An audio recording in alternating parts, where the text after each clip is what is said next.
Hello guys, welcome back to my channel power of judiciary. आज से हम एक न्यू सीरीज शुरू करने वाले हैं जो कि होने वाली है प्रॉपर मुस्लिम लॉ के ऊपर। जैसे कि आपने मेरे चैनल पे देखा होगा कि एक प्रॉपर प्लेलिस्ट है जो कि हिंदू लॉ के ऊपर है। आज मैं एक नई प्लेलिस्ट की शुरुआत करने वाली हूँ जो होने वाली है मुस्लिम लॉ के ऊपर, जिसके अंदर हम मुस्लिम लॉ के अंदर में आने वाले जो भी कॉन्सेप्ट हैं उन सबको कवर करेंगे जो हमारे एग्जाम के नजरिए से बहुत ज्यादा इंपॉर्टेंट होते हैं। सो आइए आगे चलते हैं इस वीडियो में। बिना स्किप करे, बिना वीडियो को छोड़े, बिना किसी पार्ट को छोड़े इस वीडियो को और इससे आगे जो आने वाली वीडियोस हैं उन्हें एंड तक देखना, क्योंकि ये बहुत ज्यादा हेल्पफुल रहने वाली हैं आपको एग्जाम के पॉइंट ऑफ व्यू से। और वैसे भी अगर हम जनरली भी बात करें तो सबको इन लॉज की इतनी नॉलेज तो होनी चाहिए कि हाँ, अगर आप किसी कॉम्पिटिटिव एग्जाम में बैठ रहे हैं या कुछ कर रहे हैं तो आपके लिए वो हेल्पफुल रहे। सो स्टार्ट करते हैं बिना टाइम वेस्ट करे। तो देखो, आगे कंटिन्यू करने से पहले मैं आपको बता दूं कि हमारी इस सीरीज में हम किस किस चीज के बारे में पढ़ने वाले हैं। तो हमारे इस मुस्लिम लॉ की सीरीज में हम स्टार्ट करेंगे इंट्रोडक्शन टू मुस्लिम लॉ से। उसके बाद who is a Muslim, sources of Muslim law, school of Muslim law, difference between Sunni law and Shia law, marriage means nikah, dower means mehr, talaq, dissolution of Muslim marriage act 1939, age of puberty, maintenance, hiba, marzul maut, wasiyat, guardianship, hizanat, waqf, shufa, Muslim women protection of rights on marriages act 2019। ठीक है, हम अपनी series में इन सारे topics को cover करने वाले हैं। तो आज शुरुआत करते हैं अपनी पहली वीडियो से और पहले कॉन्सेप्ट से मुस्लिम लॉ के। तो देखो, किसी भी चीज को आगे पढ़ने से पहले, किसी भी चीज के डेप्थ में जाने से पहले हमें उसके ना ग्राउंड लेवल को अच्छे से जान लेना चाहिए। हमें उसके बेस को, उसकी नींव को अच्छे से समझ लेना चाहिए। तो हम स्टार्टिंग करते हैं इस चीज को समझने से कि इंट्रोडक्शन टू मुस्लिम लॉ जो हमने बोला है, यानी कि मुस्लिम लॉ ये है क्या। तो देखो, मुस्लिम लॉ इन सिंपल लैंग्वेज अगर मैं समझाऊं और जितना आपके लिए जानना इनफ है, तो मुस्लिम लॉ एक पर्सनल लॉ है जो कि सिर्फ और सिर्फ मुस्लिम कम्युनिटी जो है उनके ऊपर ही एप्लीकेबल होता है। इससे अदर जो कम्युनिटी, जिसकी हिंदू कम्युनिटी हो गई, उसके ऊपर एप्लीकेबल नहीं होगा। मुस्लिम लॉ हुआ या फिर हिंदू लॉ हुआ, ये एक तरीके के पर्सनल लॉ है जो कि उन्हीं की स्पेसिफिक कम्युनिटीज के ऊपर एप्लीकेबल होता है। जैसे कि हिंदू लॉ हुआ, तो जितने भी हिंदू जो है और हिंदू कम्युनिटी जो है उनके अंदर जितने भी केसेस, जितने भी मैटर्स अराइज होंगे, चाहे वो सक्सेशन को लेके हो, चाहे वो किसी भी चीज को लेके हो, गार्डियनशिप को लेके हो, वो सारे के सारे मैटर हिंदू लॉ के दायरे में जो भी चीजें लिखी हुई हैं, एक्ट्स या कानून जो भी बने हुए हैं, उनके अंडर में ही गवर्न होंगे, उनके अंदर में ही चले जाएंगे। उसके अगर हम देखें मुस्लिम लॉ, तो देखो जो मुस्लिम लॉ है ना, ये मुस्लिम्स के ऊपर ही एप्लीकेबल होगा। ऐसा नहीं है कि कोई मुस्लिम लॉ है वो हिंदू के ऊपर डाल दिया जाए, या हिंदू लॉ है वो किसी मुस्लिम के ऊपर थोप दिया जाए, ये नहीं हो सकता। तो सिंपल लैंग्वेज में समझे तो मुस्लिम लॉ एक पर्सनल लॉ है जो कि सिर्फ मुस्लिम कम्युनिटीज के ऊपर ही एप्लीकेबल होता है, उन्हीं के मैटर्स को ये देखता है। ठीक है, अब आगे अगर हम समझे कि हु इज मुस्लिम, तो देखो इस्लामिक रिलीजन क्या कहता है। अकॉर्डिंग टू इस्लामिक रिलीजन कहता है कि there is only one god. मतलब ये कि यहाँ पर सिर्फ और सिर्फ, यानी कि पूरी दुनिया में सिर्फ और सिर्फ एक ही गॉड है और वो है अल्लाह। ठीक है, इस्लामिक रिलीजन यही कहता है। और जो भी पर्सन इस बात को मानता है, जो भी पर्सन इस चीज को फॉलो करता है, वो आपका मुस्लिम होगा। ठीक है, जो भी पर्सन इस चीज को, ये जो आइडियोलॉजी है, ये जो बात है जो इस्लामिक रिलीजन में कही जाती है, कही गई है, उस चीज को जो भी पर्सन फॉलो कर रहा है उसे हम क्या कहेंगे, उसे हम कहेंगे कि भाई वो मुस्लिम है। ठीक है, अब ये तो हो गया सिंपल लैंग्वेज में। इसके आगे अगर हम समझे कि एम क्या है, इस्लामिक रिलीजन का एम क्या है, कभी कभी क्वेश्चन आ जाता है। और अगर क्वेश्चन ना भी आए ना डायरेक्ट ऐसा, अगर क्वेश्चन इनडायरेक्ट भी कुछ आ रहा है, अगर उस चीज में आप ये सारे पॉइंट्स डाल के आ रहे हो, तो ये बहुत अच्छा इंप्रेशन डालेगा एक टीचर के ऊपर। ठीक है, अगर हम बात करें कि अकॉर्डिंग टू इस्लामिक रिलीजन एम क्या है या फिर एक मुस्लिम का एम क्या है, तो देखो साफ सीधी बात है, जो एम है ना वो है हमारा submission to will of God. मतलब submission to will of God का ये है कि जो भी अल्लाह ने कहा है, जो भी अल्लाह ने बताया है, जो अल्लाह ने रास्ता दिखाया है, उसको ही फॉलो करना, उसी को मानना। ठीक है, उसी के दिखाए हुए रास्ते पर चलना, टोटली सबमिशन कर दो भाई विल ऑफ गॉड को। ठीक है, एम हो गया ये। अब अगर हम फेथ की बात करें कि फेथ क्या है according to Islamic religion, Muslim law या फिर किसी मुस्लिम का, तो देखो फेथ है आपका पीस, प्योरिटी, सैल्वेशन या ओबीडियंस। ठीक है, फेथ आपका इन चीजों में है, इन चीजों को मानते हैं। अब who is Muslim in simple language मैंने बता दिया था कि according to Islamic religion there is only one god, and वो कौन है, वो है अल्लाह। और जो इस बात को मानता है इन सिंपल लैंग्वेज हम कह सकते हैं कि वो एक मुस्लिम है। अब हु इज मुस्लिम, तो देयर आर टू काइंड्स जिनके थ्रू आप पहचान सकते हैं कि कौन पर्सन मुस्लिम है कौन नहीं है, या फिर हम ये कह सकते हैं कि इन दो तरीकों से भाई एक पर्सन मुस्लिम हो सकता है। ठीक है, अब उसमें से फर्स्ट क्या है आपका बाय बर्थ। ठीक है, एंड सेकंड है आपका बाय कन्वर्जन। ठीक है, अब इस चीज को ध्यान से समझना कि बाय बर्थ में भी कुछ नोट डाउन करने वाले पॉइंट्स है जो मैं आपको बताने वाली हूँ। बाय बर्थ का मतलब क्या होता है? बाय बर्थ का मतलब ये है कि एक बच्चा जो कि किसी मुस्लिम फैमिली में पैदा होता है या जो मुस्लिम पेरेंट्स है ना?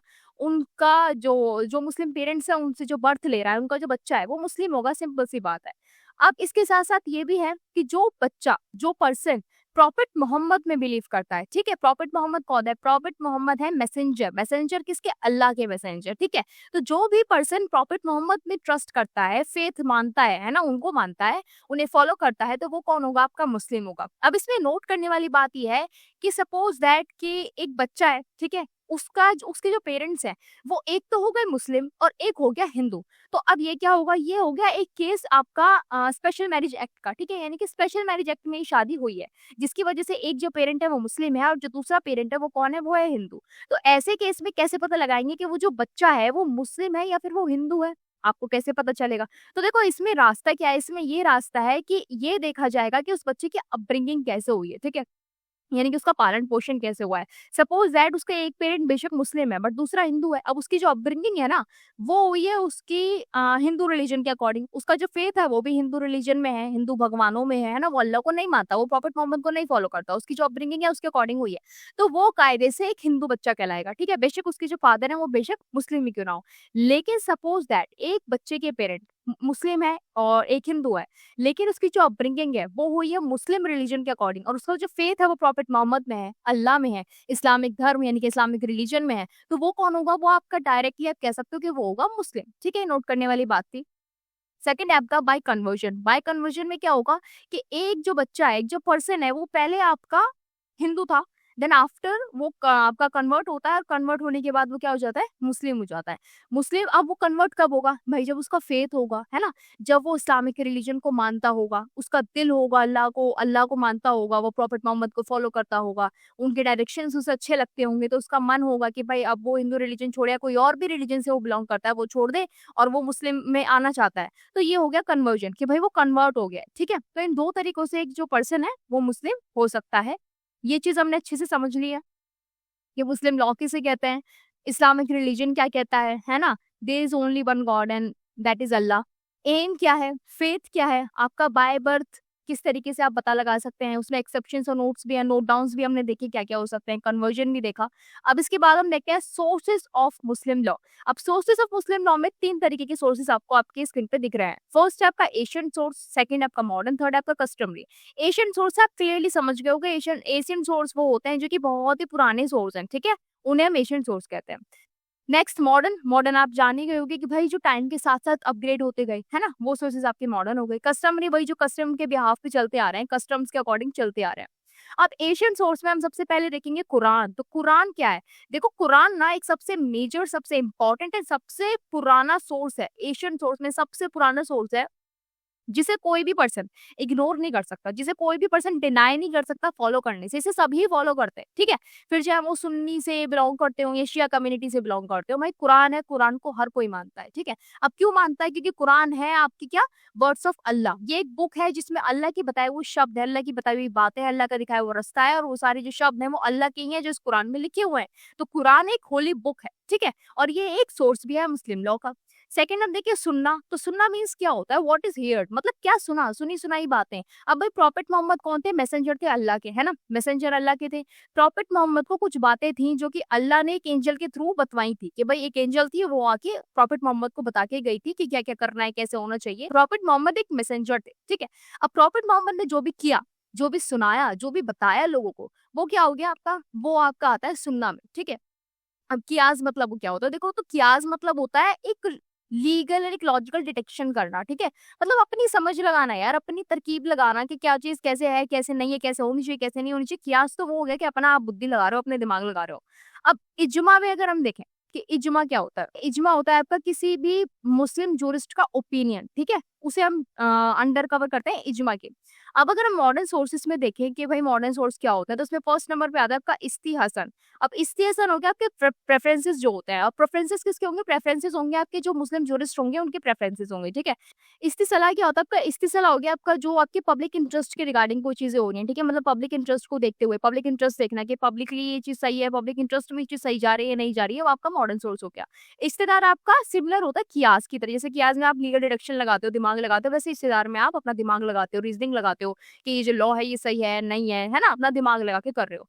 तकलीद, अब तकलीद क्या होती है? तो देखो तकलीद आपकी एक तरीके से होती है, प्रेसिडेंट होता है ना, मतलब ये कि किसी जज ने कोई आपका जजमेंट दिया है, इन फ्यूचर में अगर कोई केस उसी केस से रिलेटेड अराइज होता है, तो ये जो पुराना जजमेंट था इसे रेफर मतलब इसका प्रेफरेंस लिया जाएगा उस जजमेंट के दौरान भी, इसकी एक हेल्प ली जाएगी कि भाई पुराने केस में क्या जजमेंट दिया था ये, अच्छा तो ये भी केस वैसा ही है तो इसका भी ऐसा जजमेंट हो सकता है ना।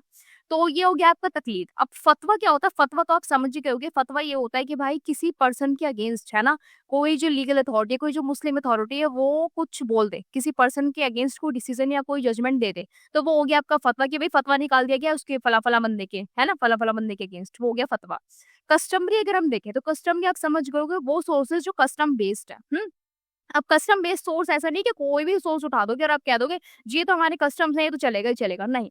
कस्टम्स के कुछ एसेंशियल्स हैं, जो एसेंशियल्स फॉलो होंगे तभी वो कस्टम आपका जायज माना जाएगा, अदरवाइज नहीं माना जाएगा। क्योंकि ये कहा जाता है कि देखो अगर कोई लॉ है ना, मतलब मानो कस्टम है, कोई कस्टम अगर लॉ के बिना नहीं है तो लॉ भी आपका कस्टम के बिना नहीं चलता। इस चीज को हम लेके चलते हैं, क्योंकि अगर कोई लॉ बन रहा है ना, लॉ में भी कहीं ना कहीं कस्टम्स को वैल्यू दी जाती है, बट कस्टम में भी लॉ को वैल्यू दी जा रही है। अगर कोई कस्टम लॉ के खिलाफ जा रहा है, पब्लिक इंटरेस्ट के खिलाफ जा रहा है, तो वो कस्टम कानून मानने से बिल्कुल मना कर देता है कि ये बेकार है, इसे हम नहीं मान सकते।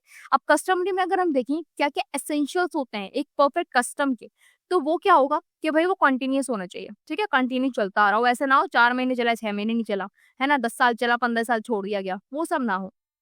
सर्टेन हो, मतलब क्लियरिटी हो, वैग ना हो, कोई तरीके से वेग ना हो, ऐसा ना हो ब्लरीनेस ना हो, सर्टेन हो, यूनिफॉर्मली हो, मतलब यूनिफॉर्मली की सब फॉलो करते हो, रीजनेबल हो, कोई रीजन हो उसका, ऐसा नहीं है विदाउट रीजन कुछ भी फॉलो कर रहे हो।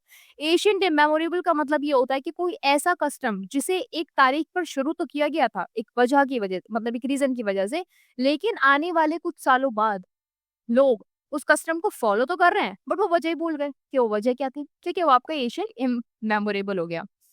सो स्कूल्स ऑफ मुस्लिम लॉ अगर हम देखें तो स्कूल्स में ना मेनली हम देखेंगे यहाँ पे दो कम्युनिटी हैं, एक सुन्नी और एक शिया, ठीक है। ये दोनों ही डिफरेंट डिफरेंट स्कूल्स को मानती थी, और एग्जाम में अगर क्वेश्चन आएगा तो इसी में से ही आ जाएगा, बट ज्यादा ऐसा डेप्थ में कोई क्वेश्चन नहीं आता है, फिर भी हम देख लेते हैं। सुन्नी किसे मानते थे? तो सुन्नी हनफी स्कूल को फॉलो करते थे, मलिकी स्कूल को फॉलो करते थे, शफी स्कूल को फॉलो करते थे और हनबल स्कूल को फॉलो करते थे। वहीं जो शियास थे वो बिल्कुल अपोजिट थे, उन्होंने इतना अशारिया स्कूल को फॉलो किया, इस्माइलिस को फॉलो किया एंड जैदिस स्कूल को फॉलो किया। अब आगे देखते हैं डेप्थ में कि स्कूल कहते क्या है, थोड़ा थोड़ा पढ़ लेते हैं।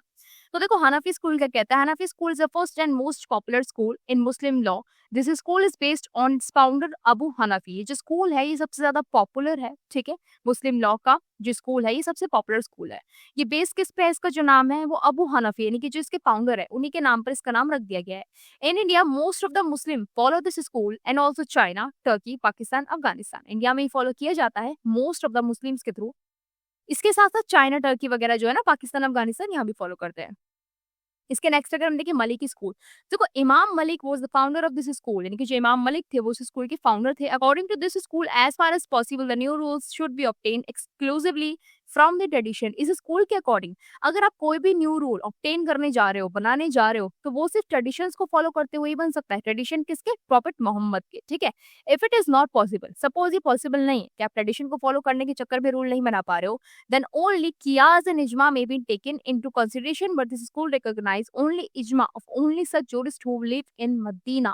तो इसके अलावा आपके पास ऑप्शन है कियास और इजमा का, इन दो ऑप्शंस के थ्रू आप कोई रूल ऑब्टेन कर सकते हो, बट इजमा में आपको ये ध्यान रखना पड़ेगा कि वो इजमा जो हो वो किसी जूरिस्ट है वो ऐसे जूरिस्ट की हो जो मदीना में रहते हो, ठीक है। नेक्स्ट है आपका शफी स्कूल। तो Imam Mohammad ibn Idris ash-Shafi was founder of this school. He was the student of Imam Malik. ये जो थे वो इमाम मलिक के स्टूडेंट थे। इमाम मलिक आपने देखा जो मलिकी स्कूल के जो है फाउंडर उनके स्टूडेंट थे, ठीक है। He was the student of Imam Malik. He was given a opinion that there is not a single problem of human life which can not be solved by Quran और tradition of the prophet Mohammad, ठीक है। अब इन्होंने क्या कहा, इन्होंने ये कहा, इनका ये ओपिनियन था भई ऐसा है कि इस दुनिया में और जितने भी इंसान हैं, उनकी ऐसी कोई एक सिंगल प्रॉब्लम नहीं है जो कि कुरान के थ्रू या फिर जो ट्रेडिशंस है प्रॉफेट मोहम्मद के, उनके थ्रू सॉल्व ना करी जा सके। हर प्रॉब्लम बड़ी से बड़ी, छोटी से छोटी सॉल्व करी जा सकती है, ठीक है? हनबल स्कूल क्या था? Ahmad bin Hanbal was the founder of this school. ये फाउंडर थे इस स्कूल के। He rigidly adhered to the traditions of Prophet Muhammad and ijma and qiyas but neglected by him. इन्होंने क्या करा, इन्होंने फॉलो किया ट्रेडिशंस को, किसके? प्रॉफेट मोहम्मद के, लेकिन इन्होंने बिल्कुल नेग्लेक्ट कर दिया इजमा को और कियास को। इनकी नजर में इजमा और कियास कुछ नहीं है, ट्रेडिशंस जो है प्रॉफेट मोहम्मद की वही सब कुछ है, ठीक है? नेक्स्ट हम देखते हैं शिया स्कूल। तो देखो इतना अशारिया स्कूल, शिया स्कूल सॉरी जो शियास थे वो इतना अशारिया स्कूल को फॉलो करते थे। अब ये क्या कहता है?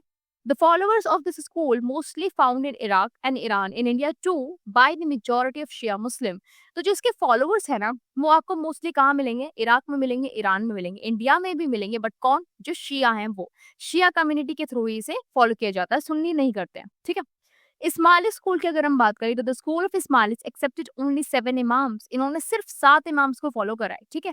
देयर आर 2 ग्रुप्स, आपको यहाँ पे 2 ग्रुप्स देखने को मिलेंगे, एक खोजाज और एक आपको बोहराज देखने को मिलेंगे, ठीक है? अब खोजाज कौन है? हु वर फॉलोवर ऑफ आगा खान को फॉलो करते थे ये। बोहराज में ये कहाँ रहते थे, कहाँ ज्यादा पाए जाते हैं? The prevailed in central Asia, east Africa, Arabia, Pakistan और सीरिया, ठीक है? अब जैदिया की बात करें तो देखो इमाम जैद फाउंडेड दिस स्कूल, ठीक है? The followers of this school believe that the Imam should be above all and considered him as a right guide. The followers of this school are not found in India but are max in number. South Arabia मतलब Yemen. अब जो इमाम इमाम ज़ैद जो थे वो उस school के फाउंडर थे। अब उनका ये मानना था कि भाई जो इमाम होते हैं ना वो सबसे ऊपर होते हैं, उनसे ऊपर कुछ भी नहीं होता है, ठीक है? और जो उनका दिखाया हुआ रास्ता होता है ना वही एक सही रास्ता होता है, क्योंकि वही एक राइट गाइड होते हैं, ठीक है? इस स्कूल के जो फॉलोअर्स हैं वो ज़्यादातर आपको कहाँ मिलेंगे? साउथ अरेबिया यानी कि यमन में मिलेंगे, आपको इंडिया में नहीं मिलेंगे।